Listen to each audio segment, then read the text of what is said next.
Good morning, everybody. Hope you're doing well this Monday morning. Hope you've had a good weekend. We had a nice weekend. They seem like they go by really fast always, but we had a good one, and hope that you did too. I'm sitting out here this morning, kind of wishing I had a little jacket or something on. I didn't see how cool it was this morning, but it feels a little cool. Let me look at my phone, see if I can tell. It just says 61, so that was the low, so that's not that cool.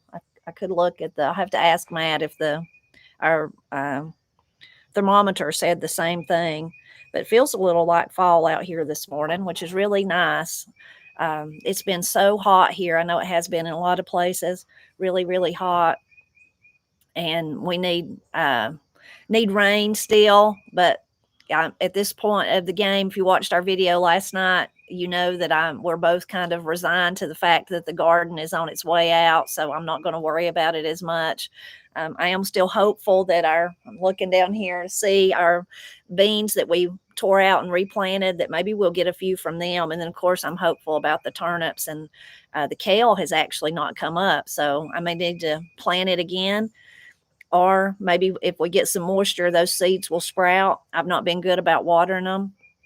The good thing, though, is the kale that I planted in the spring is still growing. So I'm going to nurse it along. I've been cutting it, and, we've been using it. I've even been cutting some and throwing it to the chickens just so I keep those plants producing. So I'm just going to let that little area continue, even if my others don't actually sprout, the other seeds that we planted and come up. So this week we've always seems like we've always got busy weeks, but we've got a busy kind of week coming up. But as far as videos, I hope to share another part of Granny's answering her questions. A lot of you seem to really like that, and so I'll be sharing the second one. I think I said it was 7 pages or 6 pages. I can't remember what I said, but it's a little bit more than that now because people ask questions on that video. Anyway, so I hope to share another one of those. And then Matt's been making me a really delicious breakfast, all of us, and really with that wonderful summer goodness that we've been enjoying from the garden, all that bounty. So I may share that video where he makes me a really easy, quick breakfast. And then I don't know what else. I'll have to wait and see. I do need to. May not get it done this week. Do need to walk around and show you how the garden is doing in the places that are dying out and that are pretty much gone. But that, again, that's typical for this time of the year. It's time for those things to happen. While I was sitting out here kind of getting my thoughts together and looking at my notes that I wanted to talk about, I could really hear the acorns falling we have several oak trees right out through here, and I could hear them falling. So that's another sign that fall's on the way.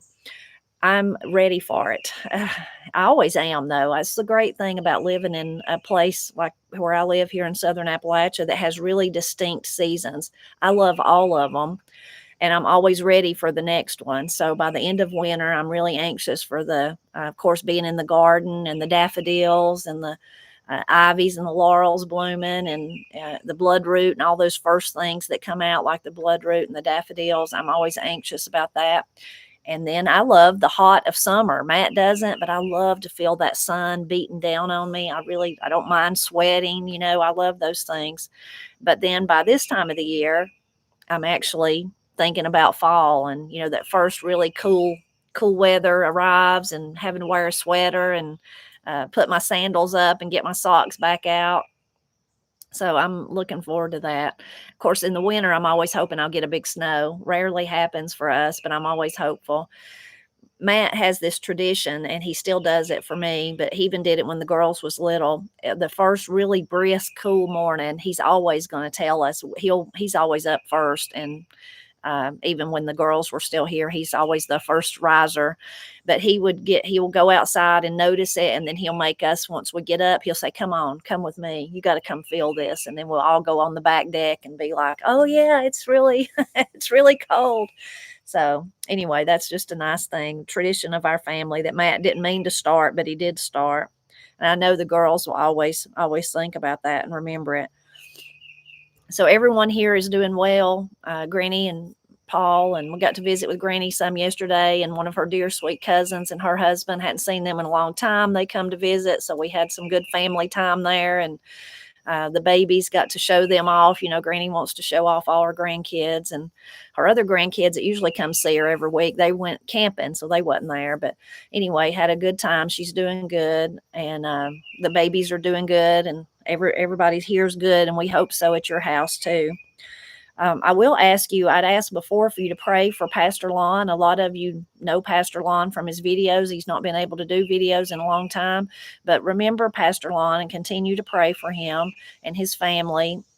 He started cardiac rehab last week, so pray that will really make a real difference. I hope that it will, but just continue to remember Pastor Lon.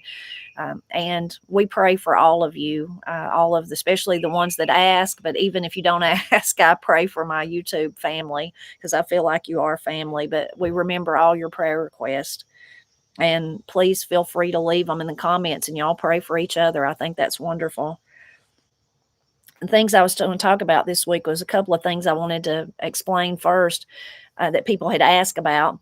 I'm still in the putting up mode. A lot of the heavy lifting, I guess, is over unless those beans suddenly produce and we're canning beans again. But that may not happen.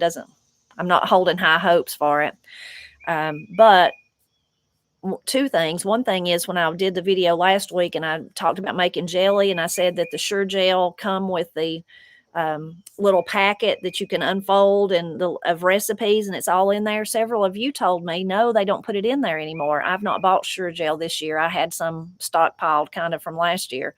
So it's not in there anymore, but they said you can go to their website, Sure Gel website, and find all their recipes there. So if you're wanting to use that pectin. Now, other pectins may still have recipes along with them. I'm not sure.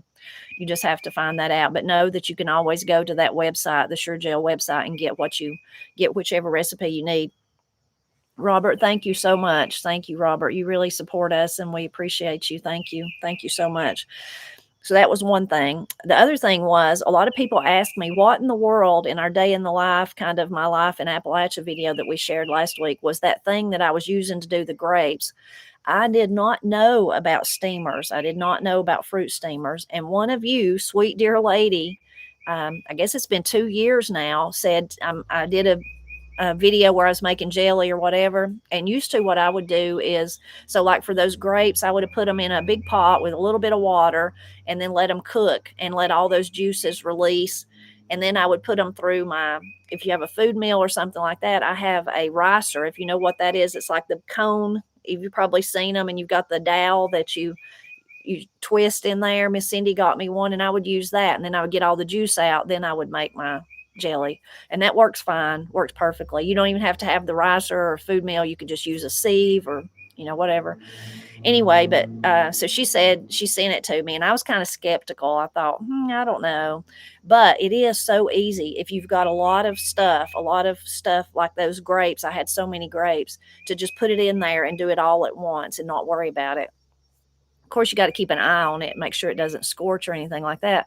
But it's like 3 pieces, that pot is. So the very bottom part, you put water in it. So that's where that steam comes from. The middle part is where the juice collects. It collects in there. And that's where that rubber hose comes out, and it'll let it drain out into another pot. And then the top part has holes all in it, kind of like a sieve or a colander or something. And that's where you put the fruit.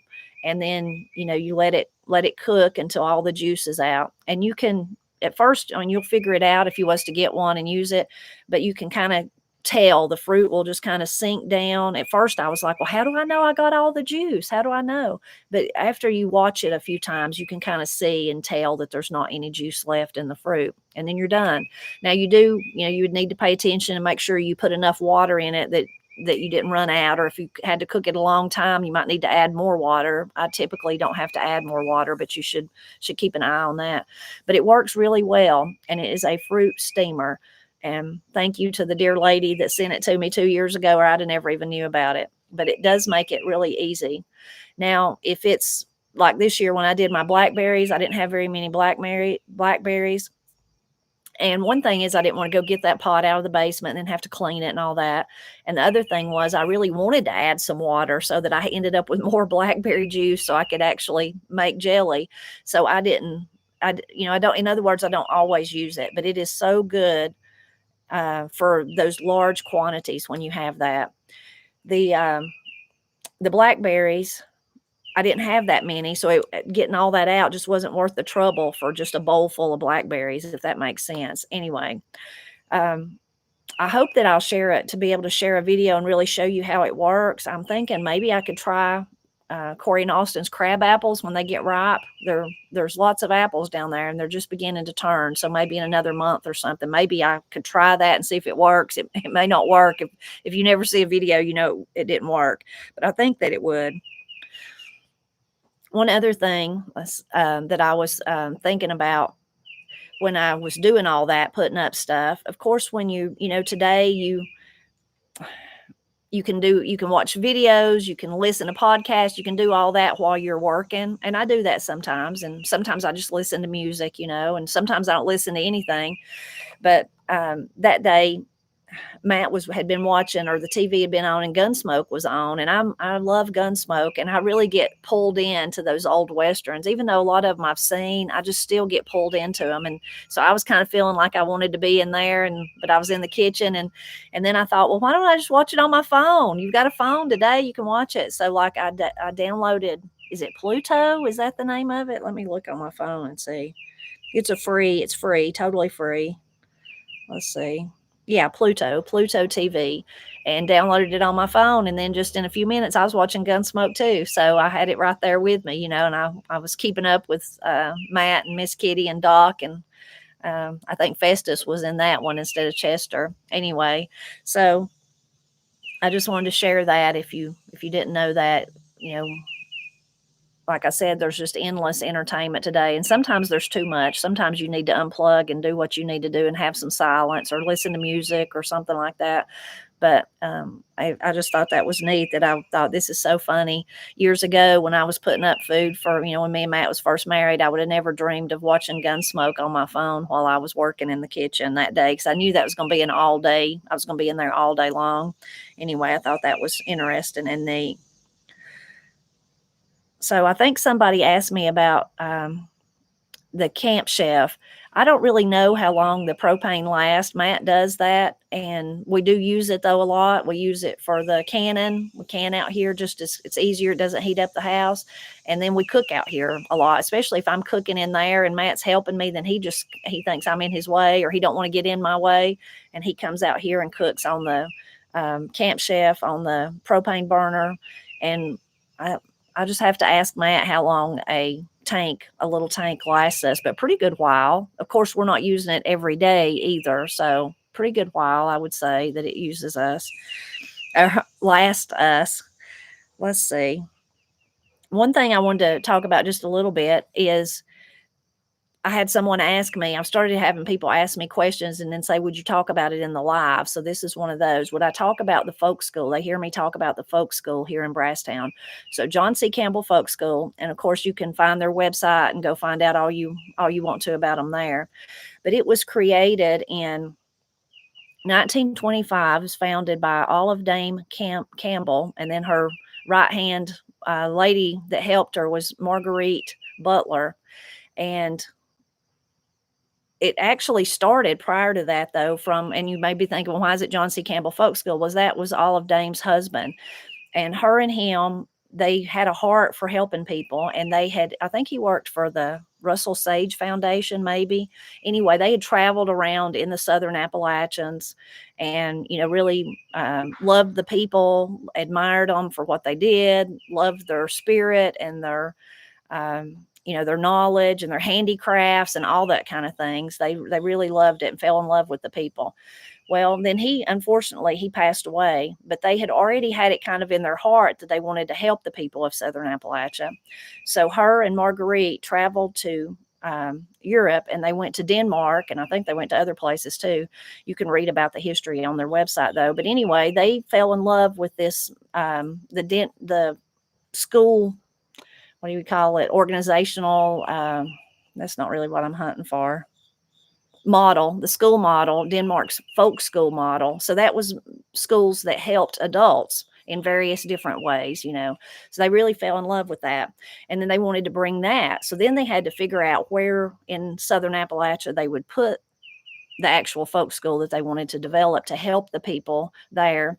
And they really, I think Olive Dame was successful because she really had a mind that she didn't want to come in and change people. She didn't want to, tell them they were wrong, what they were doing, or take away from them. She just wanted to um, kind of support what they were already doing and give them an opportunity to learn more, but to also make money maybe and enrich their lives from the things they already knew how to do. They already knew how to quilt, they already knew how to, these beautiful ballads and weaving and all the things, you think about blacksmithing and all those things.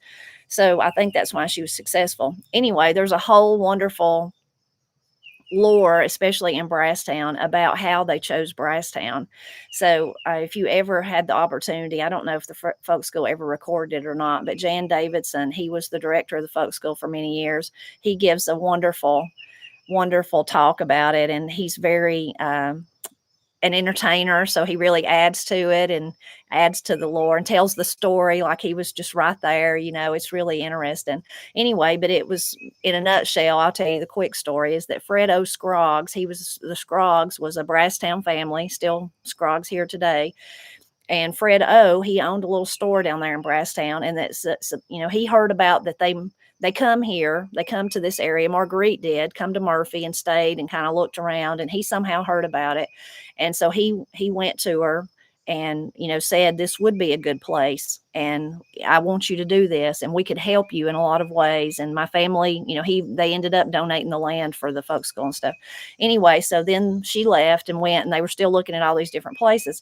But by the time they come back to visit again in Murphy, Fred O. had organized, and he had got so many people, not just to donate the land. There's these beautiful old cards, like donation cards that you can see at the folk school in their history center, that show that he got people to agree what they would do. Now, they didn't have much money. It wasn't monetary, any of it was, but it was stuff like, I will volunteer a wagon and 2 horses and 2 men for 3 days work. There was even daffodils. People donated daffodils and bushes and trees and all this supportive stuff, anyway.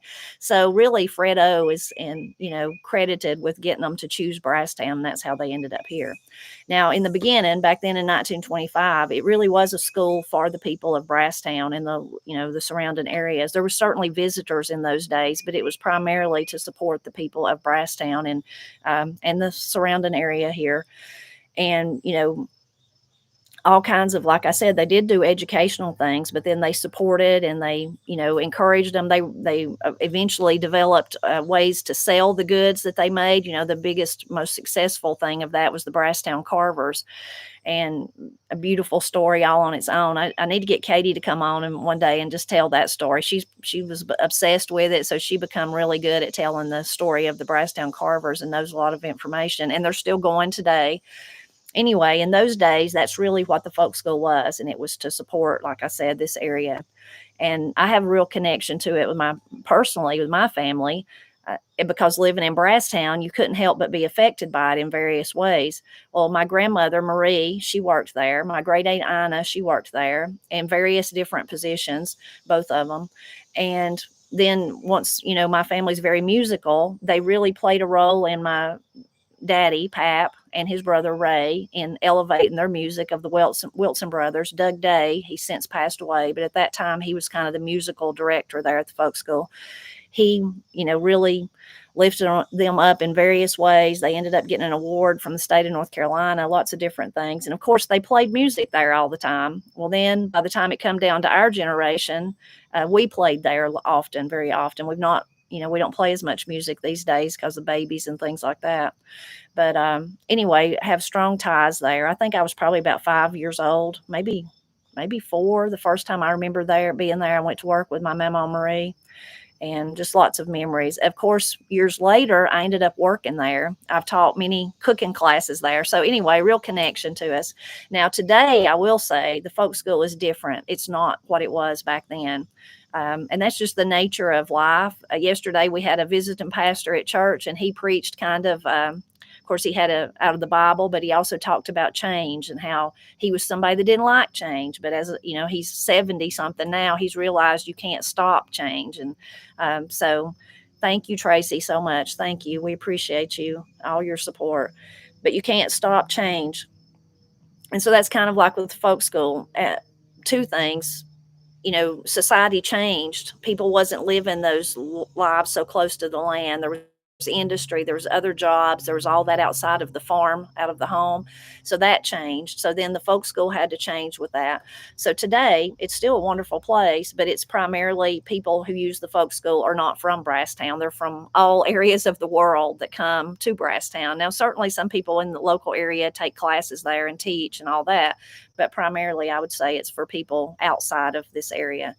But they do, they're continuing those wonderful, if you think about craftsmen of days gone by, like the blacksmith and like the weaving, the quilting, just about anything you can think of, they teach there. So it's really a unique experience. Beautiful, beautiful campus, so pretty, so beautiful.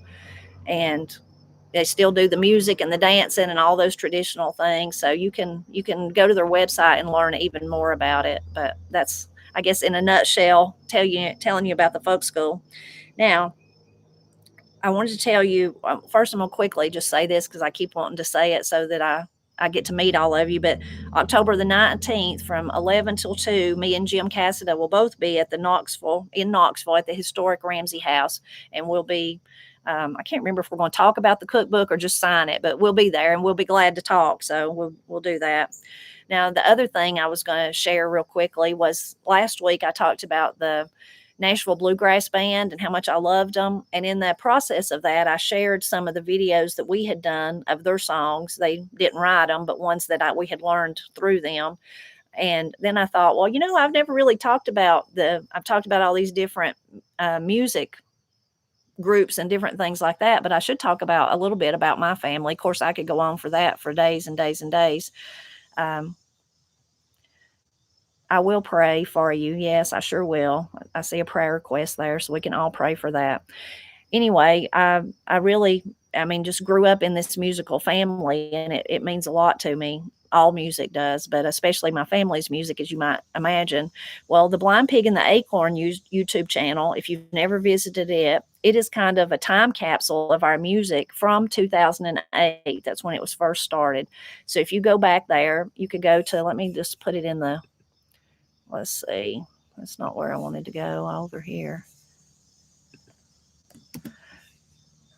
So here's if you go to people's channels, you can find just their video list where you're not seeing like that front page. So here's the video, all the videos, and there's a little at the top, there's a little where you can sort by oldest. So if you wanted to go all the way back and look at the oldest first or the newest, and I think the most popular or something like that. But anyway, you can go and look through all those. But it is such a wonderful thing because in 2008, that's just been so many years ago, of course, but so you can see Corey and Katie kind of grow up. I love those first videos. A lot of them have my nephews in them. They were both still at home, hadn't even went to college, still in school. And so every Sunday evening we would gather down at Paul's to do our picking and grinning, and you can kind of see them grow up. Eventually they disappear because they went off to college, then they got married, they have families of their own, and they were no longer in the picture. So in the later ones you don't see them as much, but you can see how young they are. And so to our family it's really precious because there it is. Paul has put a lot of Dad and Ray's music on there, Pap and Ray's music. He's put, of course, if you've seen recent ones, he's got some of him and Granny on there. He's got put some of Pap and Granny's old, like the sound. We don't have any videos, but you can listen to Pap and Granny together. So all kinds of just surrounding, thinking about that. There's several videos on there. I was talking about the folk school, of us playing at the folk school, whether it was a Friday night concert or at Fall Festival or something like that. There's some of Corey and Katie clogging at the folk school. They used to clog for the folk school. So really a time capsule. But also, of course, I'm really prejudiced, but I'm going to put some of these links in here so you can see if you wanted to see them. But I really look back and sometimes I'm amazed at what we captured. Now, I'm really, like I said, prejudiced and, and of course I love my family's music because I love them. But I'm really amazed when I go back and look at just how good some of it is. And just that my friend Ed Ammons, Papal, that watches all of our videos, he talks about, he likes those kind of that music better because he says it captures it's not in a studio. Not that I love the stuff that we've done that's been in a studio, Paul's studio, but it captures the intimacy of it, and then also all the little, if somebody clears their throat, if they scrape their chair, all those little sounds that were just real, they were just there that day. So it really captures that moment in time, which is just really, really amazing. So that one I just put in there is "Oh What a Savior's" old gospel song. Beautiful song, really one I grew up loving to sing in church. And the choir director, when I was a child, I still hear him, Dennis McCoy, singing in my head. When I hear that song, I still hear his big, deep, rich voice. But that capture of Paul and Pap, just them, just two guitars, just very simple on a Sunday afternoon. It's just if you're into music, it's just perfection. It's just beautiful, even though they're my people there. This one I'll share two actually, that was written by Bob Amos. So Bob Amos is not, I think he's from, I better not say where he's from, but he's not from Appalachia. Anyway, oh, thank you so much. Thank you. You're so sweet. Thank you for supporting us. We really appreciate you. Thank you. Happy always to remind people of their mama. Thank you. Anyway, Bob Amos writes wonderful songs, and we first learned of him through Front Range. That was like a bluegrass group that me and Paul both agree didn't get enough fanfare, but they were from out west, so it was, I think maybe that was part of why, I don't know, but they had beautiful music, wonderful songs. So that song I just put in there is Fergus County Jail, and it's a song like if you think about Gunsmoke, a song like that, but it's just, I don't know what it is about Paul's voice, about his guitar playing that day, about Pap's and his harmony. It's just like one of my favorites on the whole channel, always has been, and I guess always will be. I'm just still, all these years later, just totally in love with it. And it was, so many years ago, 14 years ago, so a long time ago. You can see lots of videos on there about lots of gospel music, and this is just a great example of Pap. This is Pap singing one by himself. Oh, I want to see him. That's just him in a nutshell. That's just it. His beautiful voice, but his tapping foot and his real drive for the Lord. That's one of my favorite ones for sure on there. I mean, there's too many favorites for me to ever talk about all of them. That would be a neat video, though. Me and Paul, though, we could have like a go on for 10 days talking about the songs. This one is there's a lot of original songs on there too, by Pap, by Paul, and even by the girls over the years. So this is one by Paul, though, original song, "I'll Be Young." It's just the best song. It's just really great. And it's just beautiful. Got a peppy tune. If you listen to it, it'll be in your head the rest of the day for sure. But it's just a great, and again, you can see my nephew being in it. This is the other Bob Amos song. Oh man, what a song. Now it's way back in the hills, and you can see my nephews in it. Me and Paul and Corey and Katie do this song too, or did when we were playing a lot of music. And so it's just a beautiful, beautiful song, really long and in it, but just beautiful. So you can hear that one. Let's see, what else did I say? Oh, this one is one of my favorites of Pap and Paul too, "Weary Lonesome Blues." I think that's a Delmore Brothers song, and they just do. Again, it's just like, even there's it's like Ed talked about those little things that you hear that you wouldn't have heard if it was a studio. They start, it's like a false start, and then it starts, and then it just drives through. It's just really, really, that's a great one. This is one I opened up for you to see, just thinking about Corey and Katie, how they've changed over the years. You can see even an older one than this, but I got this one's "Go Tell It on the Mountain." Christmas will be here before we know it.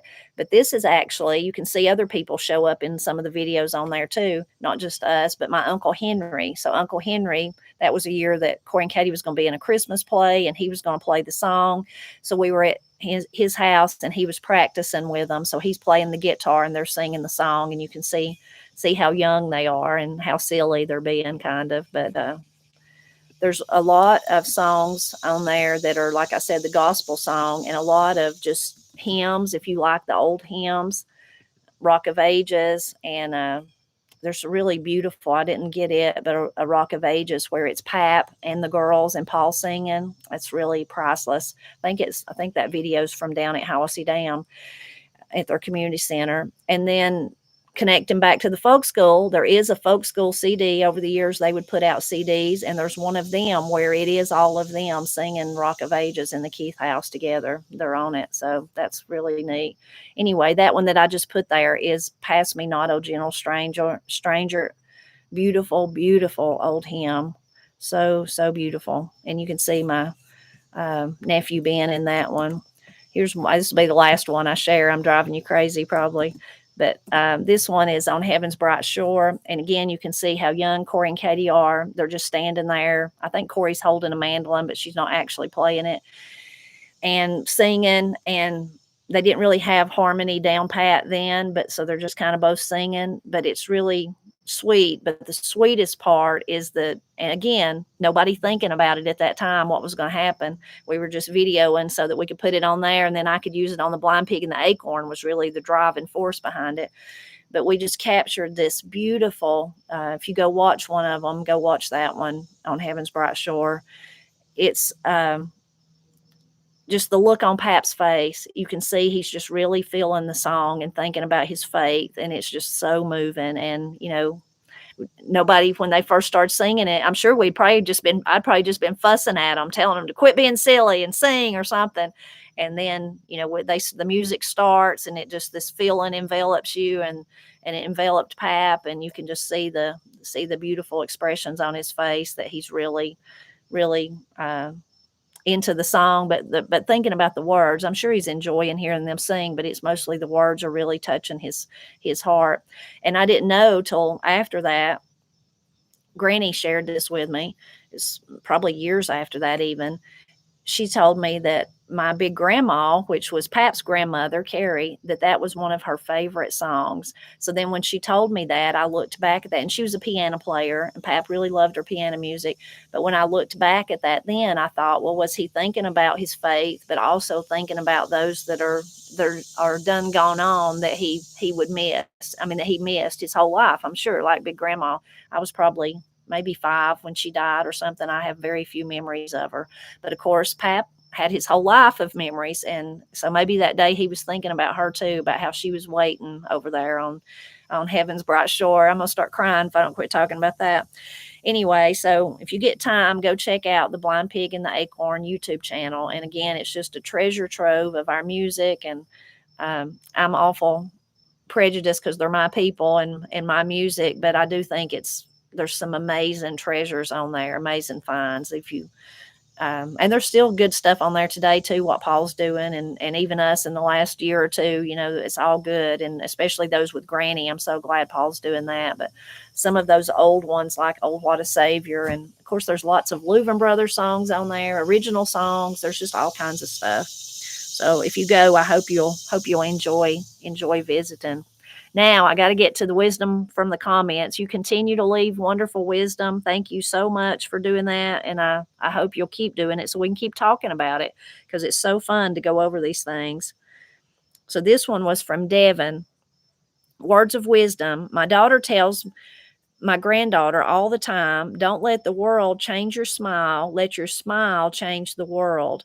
And just to add something funny, my granddaughter Allie, when she was little and put on red lipstick, and you ask her about what color, she would say, it's Dolly Parton going to church color. That's really fun. That's cute, ain't it? It's cute. But I love that. Let your smile change the world. And a smile can really uplift somebody. We talked about that some last week in the wisdom from the comments. So it's really, really sweet. This is from Annette. Annette said, Annette McRae, let's do it. If we do all the things we're supposed to do, we won't have time to do what we shouldn't. That is really true. If we just focused on the things that need doing, that are just and right and honest and that needs doing, then we wouldn't have time to be drug off in stuff that we probably shouldn't be doing.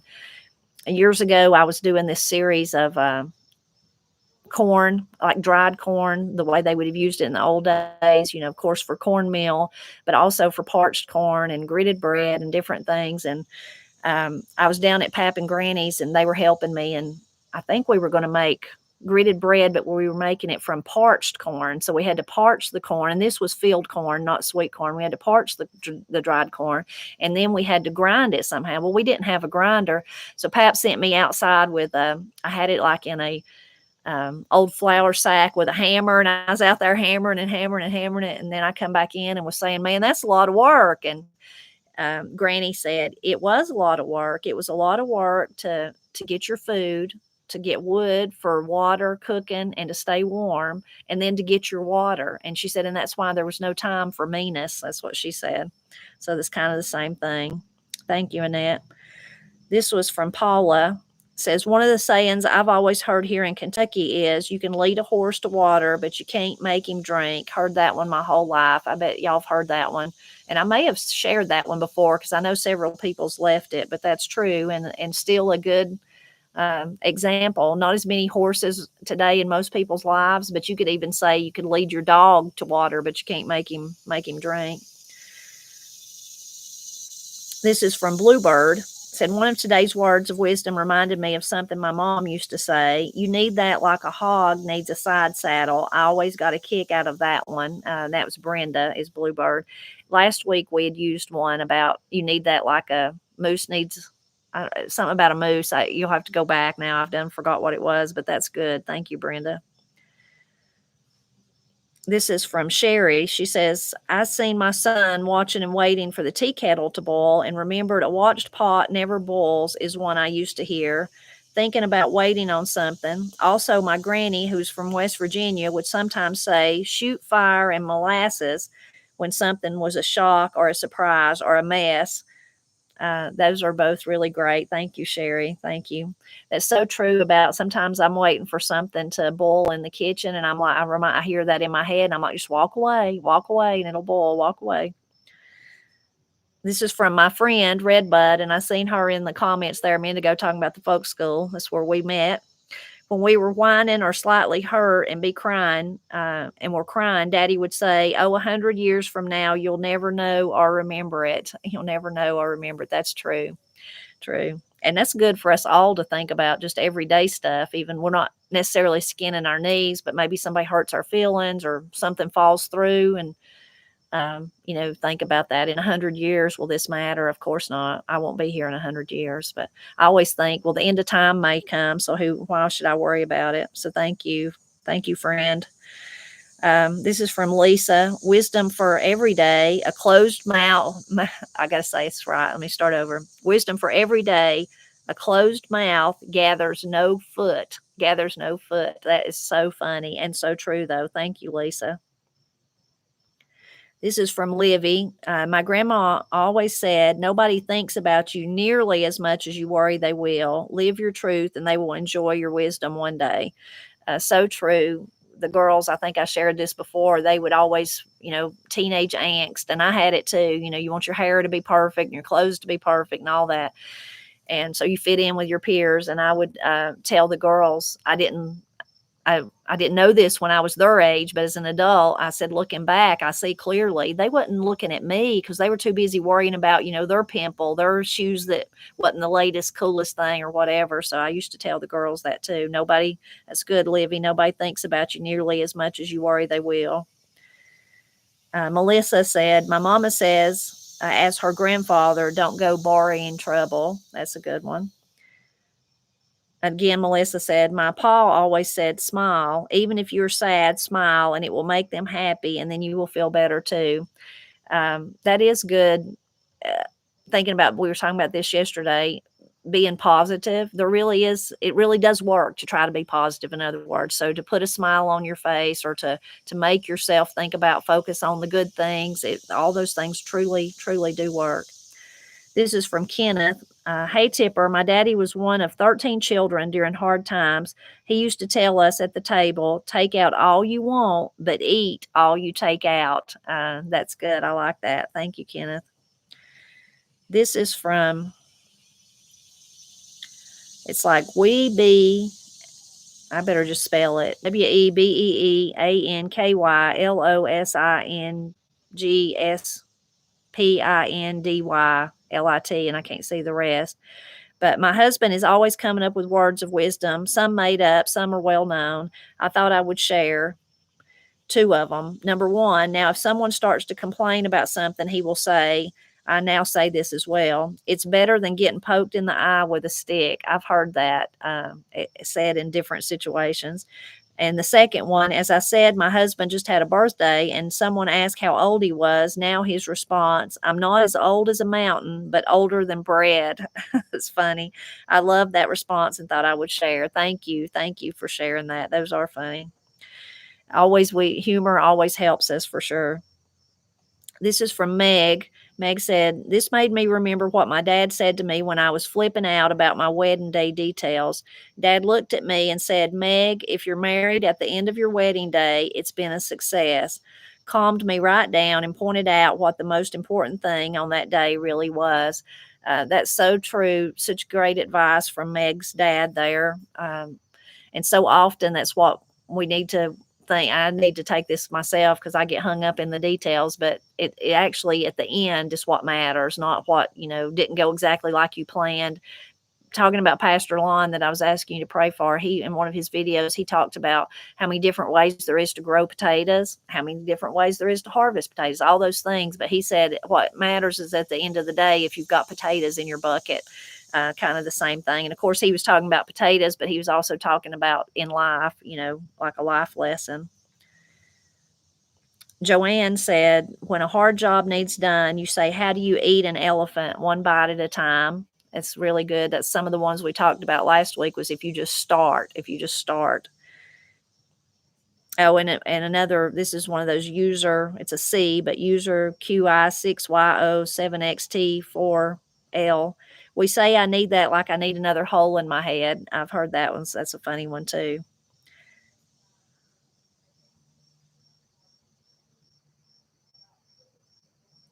Then this one's from Charlotte. My mother used to say when I wanted something I didn't need, you need that like a cow needs a side saddle. So see, don't you love it? There's two about the side saddle, the hog and the cow. And I think there was another one the last time. Now, it might have been hog too. I'd have to go back and watch that video that I shared before. But isn't that amazing how there's those variations? I just love that. This is from Cindy. I always seemed to have anxiety, even as a child, and my grandma used to tell me, remember, you can't cross a bridge until you get to it. It's so true and reminds me not to worry about things that haven't even happened yet. That is really good, Cindy. Thank you for sharing that. So true. We worry about those bridges, and sometimes we never get to them. This is from Donna. There's a very old quote that I love and painted a sign for my house because of it, or for my house of it. Be a lamp or a lifeboat or a ladder. Can you imagine if we all strove to achieve that ideal every day? Be a lamp or a lifeboat or a ladder. Isn't that great? If you're a lamp, shedding light on somebody, helping them. If you're a lifeboat, if you're saving them, or if you're a ladder, you're helping them climb up. That is beautiful. Thank you, Donna. Tina said, my Aunt Kathy would also say, bend like a branch with kindness, yet not to the point you get stepped on. She was a very wise woman. There's so many she could say. I just can't remember them all, sadly. Well, thank you for remembering that one, Tina. Anne said, my dad always said, things work out the best for those who make the best of the way things work out. Now, I like that one. Things work out the best for those who make the best of the way things work out. Thank you so much, Anne. I used to tell Corey and Katie, and it's because I read it in a book, and I think it was a Nicholas Spark book that he wrote about his personal life, just about his life, like a biography. But what you want in life and what you get in life are usually two different things. But that's the key, is to be happy with what you've got, happy with your lot in life. Pap would tell me, and Steve and Paul, you ought to be pleased with your lot in life, and you'll just be a lot happier, and things will go a lot easier for you. Now, that's not to say that you shouldn't try to, if you want to get a better education or a new house or a new job or whatever it is you want to fix, you should do that. But not to always be chasing those things, to kind of look around you and understand what you have in your life already that you could be grateful for.